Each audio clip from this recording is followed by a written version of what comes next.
Hello and welcome to this section 1 of the Applied Live Forensic course. In this first video, we will explore the fundamentals of live forensic investigation. And this is just to remind ourselves of the basics of live forensics. Okay. So this first video will focus on live forensic fundamentals, where I will explain what live forensic is. I will also highlight the other subfields of digital forensics, but remember, this is not our primary focus in this course. It is just meant to give us an idea of the other areas of digital forensics that you can explore when it comes to any digital forensic investigation process. This will be followed by why conduct live forensics. I will then move on to list some of the objectives of live forensics. This then will bring us to the next important thing, and that is looking at the benefits of conducting live forensics. I will then conclude this video by pointing out some of the problems or challenges you might face while conducting live forensics. Okay, so if you're new into the forensic field, or rather into digital forensics as a whole, it might be very hard to understand what to do, when to do it, and many other things as well. So don't worry about this, because you're not alone. We all have to start from somewhere, and our longest journey always starts with a single step, and that is why you're here today. And this is the place where you will begin your career journey into the field of digital forensics and many more. So I will try to explain the core basic concepts for you, and that is, I will use simple terms so that you can easily know what to do and when to do it, and probably why you should even do it that way. Okay, so let's begin. So one of the questions that many would ask is, what is live forensics? Okay, live forensics is an emerging subfield of digital forensics that conducts forensic investigation on running systems. Okay, so the good thing about this is that it provides additional contextual information that is not available on a disk-only forensic analysis. So investigators will always use live forensic to extract live real-time system data before shutting down the system, and this is to preserve memory, the processes, and any other network information that would otherwise be lost in a traditional forensic acquisition. This process also is good in that it provides accurate and consistent data for investigation compared to any of the incomplete data provided by traditional digital forensic processes. And in this context, digital forensics is an umbrella term that is generally used to refer to a field of forensic science that focuses on the recovery, investigation, examination, analysis, and which includes documenting and reporting of any materials found in digital devices. And in most cases, the materials being investigated are usually stored electronically in these devices and may relate to either mobile or computer crimes. So from an abstract point of view, forensic science is the practice of applying science, or the use of science rather, to enforce criminal and civil laws. So when we talk about criminal law or criminal cases here, this involves the alleged breaking of laws that are defined by legislations and that are enforced by the police and prosecuted by the state. And there are many criminal cases out there, including theft, murder, assaults against individuals or groups, among others. Civil cases, on the other hand, deal with protecting the rights and property of individuals, but may also be concerned with contractual disputes between commercial entities. So as a forensic scientist, you will be working with law enforcement officers or agencies, and this is especially in helping them with investigating both criminal and civil cases. So there are very many subfields in digital forensics, but I will highlight a few of these subfields, and this may include computer forensics, forensic data analysis, network forensics, IoT forensics, mobile device forensics, email forensics, cloud forensics, database forensics, among many others. So the list can be huge. It's not easy just to list all here, but these are just some of the examples. However, in this course, we will only concentrate on live forensics. You can explore all the other fields later and see what each has to offer. So with all this in mind, you should now be ready to, or rather have an idea of where live forensics stands and why it's a field that is very important to explore as well. So let's dive deep a little bit and understand this field. So why conduct live forensics? Okay, there are many reasons why one would conduct live forensic, but the truth here is that the conventional, generally acknowledged digital forensic practice of turning off a computer and then using a write blocker to acquire a bitstream image of the system hard drive is increasingly being found to be unworkable in instances where it is necessary for you as an investigator to act faster while still allowing critical business activities to go on.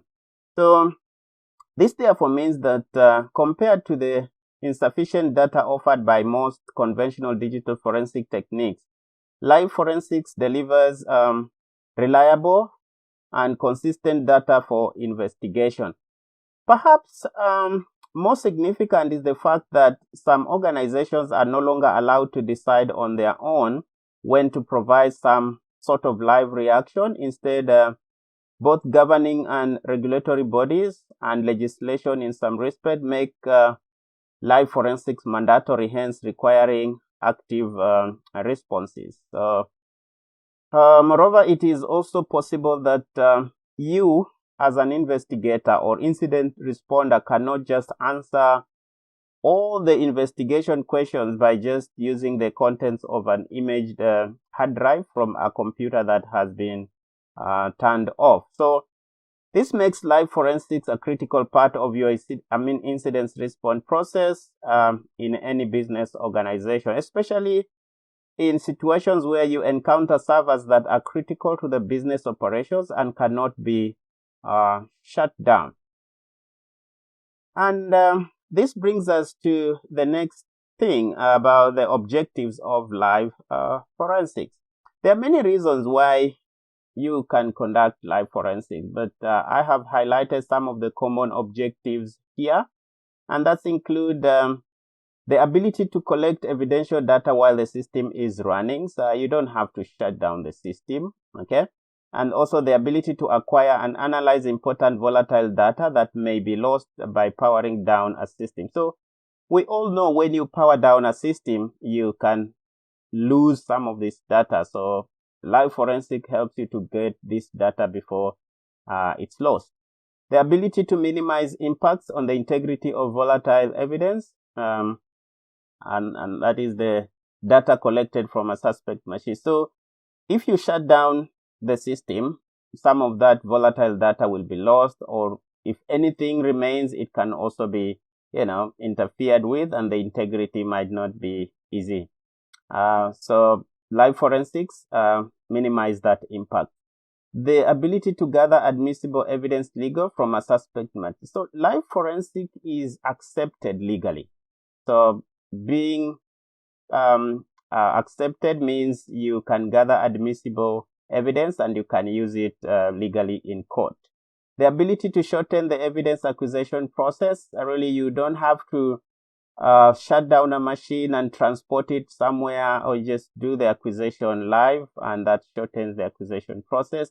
The ability to allow an investigation to proceed at a cost in proportion to the incidents.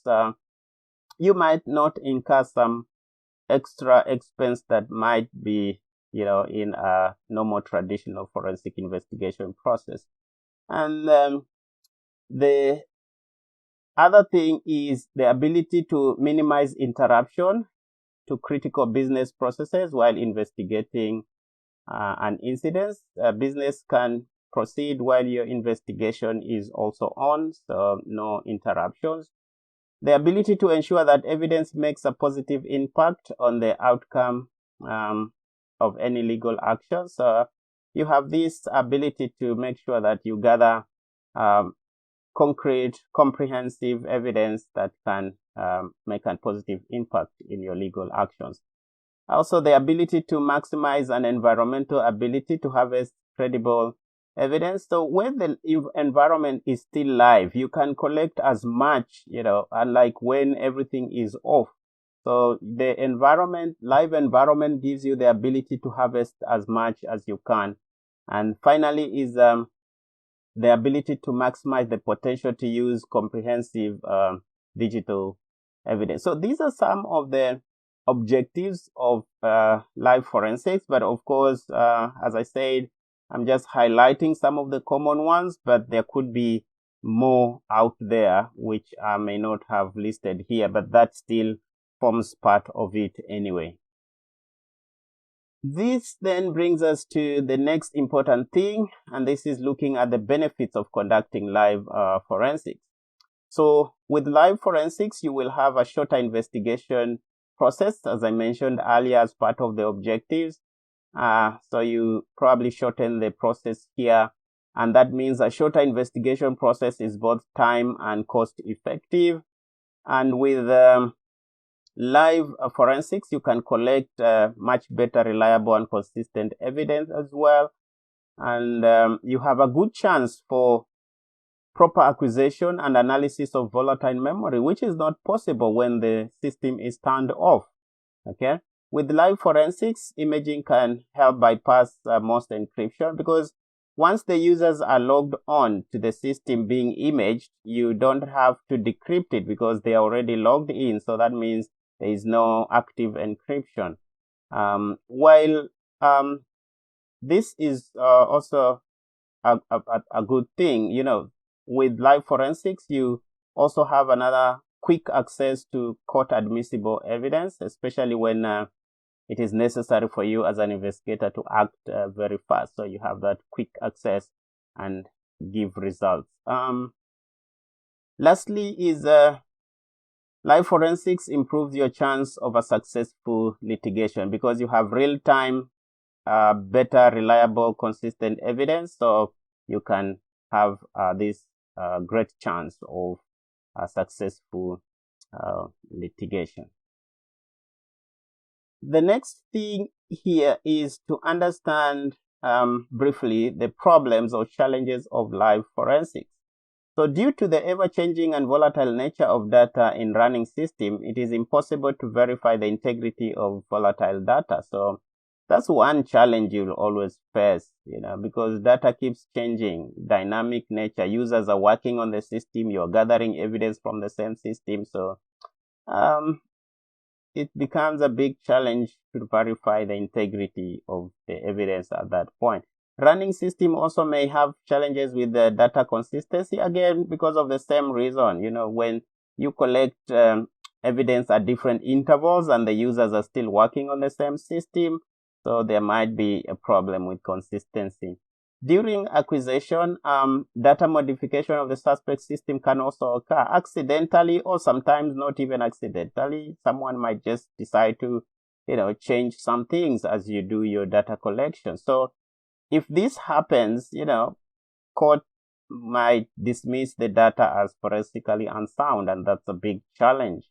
Another recurring problem when conducting live forensic is the authenticity and reliability of data obtained from distributed or distrusted networks. So that's also another problem. Anti-forensic tools may also be used to obstruct evidence acquisition from live network resources. So this makes your life very hard as an investigator as well.